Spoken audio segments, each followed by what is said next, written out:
Mga lods, mayroon akong ibabahagi sa inyo. Ang video na ito ay tungkol sa dashboard ng isang sasakyan. Dinala lang sa akin, dashboard na lang, sasakyan nandun.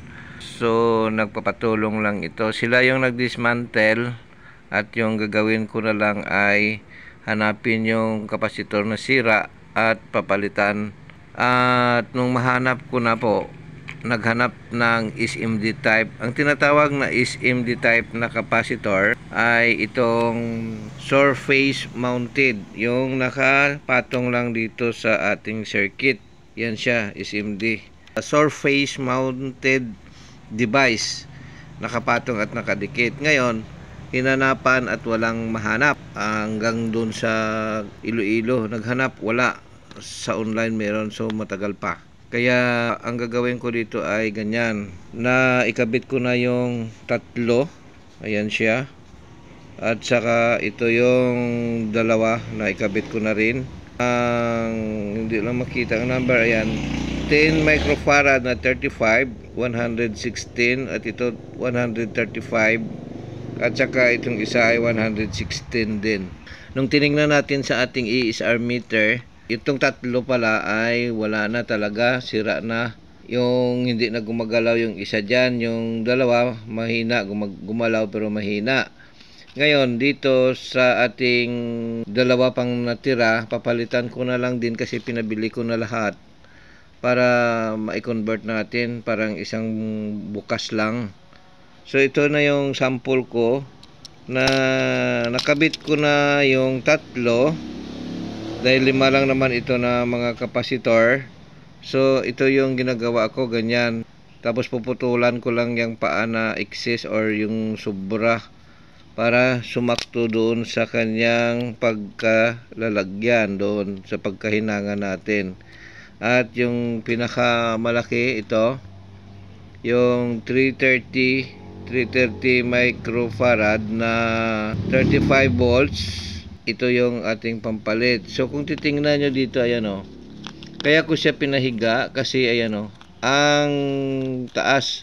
So hindi natin maibabalik dito sa takip, yan, dahil babangga po yung mataas na kapasitor. So ang gagawin natin is pahigain.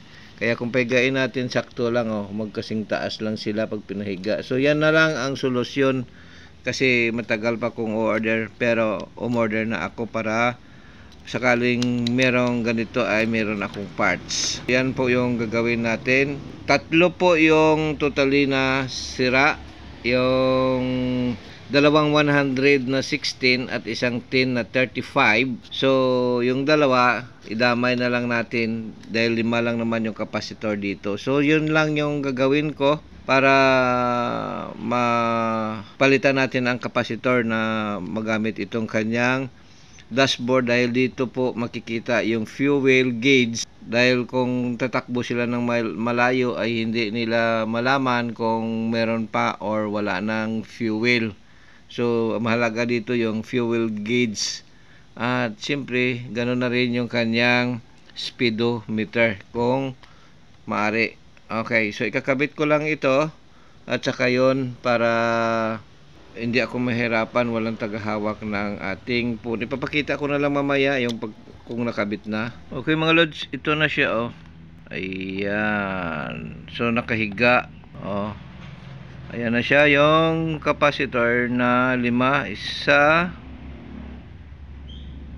2, 3, 4, 5. So 5 capacitor. Ayan, 5 sila. At parehas na value yung nilagay ko, 10 na dalawa, 10 na 16 volts, isang 100 na 16 volts na dalawa, tapos isang 10 na 35 at isang 100 na 35, isang 330 na 35 volts din. Hindi makikita oh. Ayan siya. So itatakip na natin para makita natin kung pwede or walang sagabal. Nung itakip ko na siya, itong 330 na 35 ay hindi natin maitakip. Kanina kasi yung bawat lagay ko ng isang kapasitor ay sinusubukan kong itakip. So okay, yung pinakalas, yung malaki, kasi nga ang layo ng kanilang agwat sa size. Ito, ang layo. So dahil dyan, nung ikabit na natin ito, yung pinakamalaki, yung 330 na 35, hindi natin maitakip kasi bumabangga siya. Ngayon, tinignan natin kung ano yung bumabangga, bakit hindi siya maitakip. So nakita natin, ito, yung plastic. So wala naman yan, parang ano lang yan, bracing lang para dito sa kanyang kaha. So ang gagawin ko dito ay tanggalin natin yung plastic na yan. Okay, kasi dito siya bumabangga. Wala naman yan.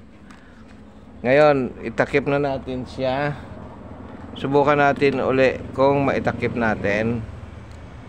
Okay, ayan, nilagay na natin sa stand yung ating cellphone. Na natin, talagang bumabangga siya.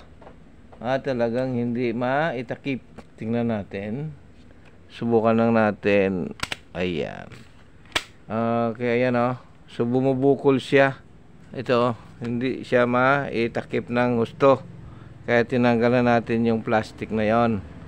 Dahil sa sobrang laki ng nilagay natin, dalawang bagay ang gagawin natin dito. Either dahil good pa naman ito, ibalik natin, or gawan pa natin ang paraan yan. Okay, push muna natin. Okay, so ito na yung mga kapasitor lahat na palitan ha. Ngayon naikabit na namin dito sa sasakyan. Ayan na. Subukan natin yung ating driver pa-start kung gumana na yung kanyang mga needle. Okay. Ayan, tingnan natin. Ayan, nagbalik na sa 0. Ayan, so gumana na. At dati, ito daw yung ilaw ay kumukurap-kurap. Ngayon, steady ng ilaw kasi napalitan natin yung kapasitor at yung 330 microfarad. Yan lang yung ibinalik natin kasi hindi talaga matakip yung malaking inilagay natin.